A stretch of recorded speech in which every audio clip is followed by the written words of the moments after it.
To continue this conversation here on the latest headlines from Washington, we want to bring in Representative Jim Costa. He represents California's Central Valley. Thank you so much for being here with us. And as I'm talking to you, I'm sitting here in California, and I also have my eye on this fire that has started near Costa. And yes. So my heart goes out to you if you have anyone in that region. Do you want to make any comment here on this extreme fire weather that we have seen in this region?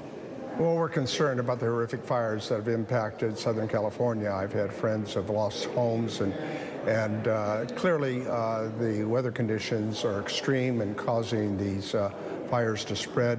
And we hope that with the increased effectiveness that we're going to be able to put this additional fire down. But clearly we need all the resources, and California has sought support from FEMA. President Biden was there, and we've asked President Trump to come out to California to survey the damage. I hope he comes out soon, like he would for any natural disaster that has occurred in any other part of the country.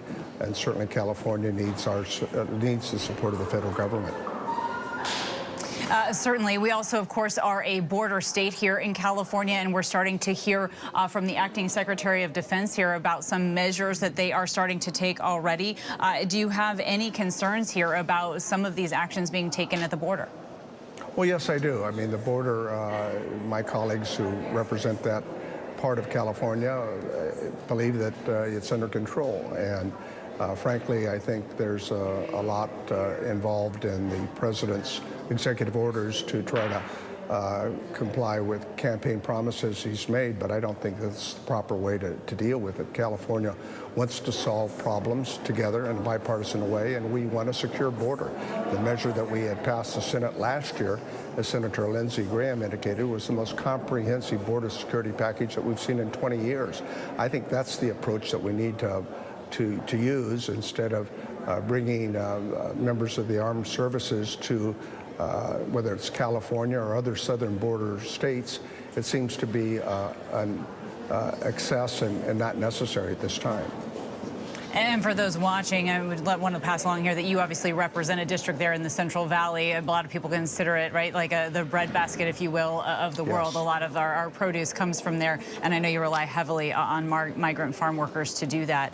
I also, quickly before I lose you, I want to ask you about the Lake and Riley Act. It just passed here. Did you vote for it? Yes, but, you know, I think it was horrific, the murder that took place, but we need to do other things to, I think, protect our citizens and to make sure that they're safe. And I hope that we'll come together on a meaningful border security package that I spoke of earlier. But let me say, California is the #1 agricultural state in the nation, and 3 million or so of our workforce are undocumented. And clearly, the fear that we see occurring in California in our agriculture community with regards to our workforce is real. And I think it's going to have an impact if we don't have some sort of balance in trying to provide legalization for our farm workers and for dreamers and for others who contribute every day and put food on America's dinner table. And we know that they do that to provide a brighter future for their children as well. Congressman Costa out of California, I'd like you to keep me updated what you're seeing and what's happening there in your district. Let's stay in touch, and thank you for the time today. Thank you, Kenya. Appreciate it. Of course.